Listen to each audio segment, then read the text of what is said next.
এ মালিক, তোমার গার্লফ্রেন্ড তোমাকে বলেছে আজকে তাল দিয়ে কিছু বানিয়ে দিতে, তা না হলে তোমার গার্লফ্রেন্ড নাকি তোমার সাথে দেখা করবে না। আরে মালিক, আমাকে তো এখন ন্যাড়া ন্যাড়া লাগছে। নাও নাও, এখন আমাকে কেটে আমার ভিতরে বিচিগুলো বের করে ফেলো। আরে মালিক, তুমি আমার এই তুলতুলে শরীরটাকে ব্লেন্ড করে ফেলবে নাকি? এ মালিক, বেশি চিনি খেও না, তা না হলে অকালে ঝরে পড়বে। আরে মালিক, ক্যামেরার সামনে আমাকে এভাবে দেখালেই হবে? আমাকে বের করো।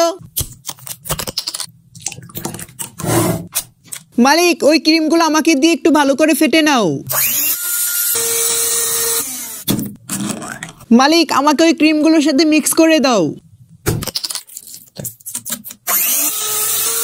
আরে মালিক, হয়েছে হয়েছে, থামো এবার। আরে মালিক, তুমি দেখে আমাকে ফ্রিজে রেখে পুরো জমিয়ে ফেলেছো। ও আচ্ছা, তার মানে তুমি এতক্ষণ ধরে আইসক্রিম বানালে, তাও আবার তালের বিচির আইসক্রিম। আচ্ছা বন্ধুরা, তোমরা কি আইসক্রিম খেতে পছন্দ করো? তাহলে কমেন্ট করে বলো। আর হ্যাঁ, এরকম আরো মজার মজার ভিডিও পেতে চাইলে একটি লাইক আর সাবস্ক্রাইব করে দিও কিন্তু।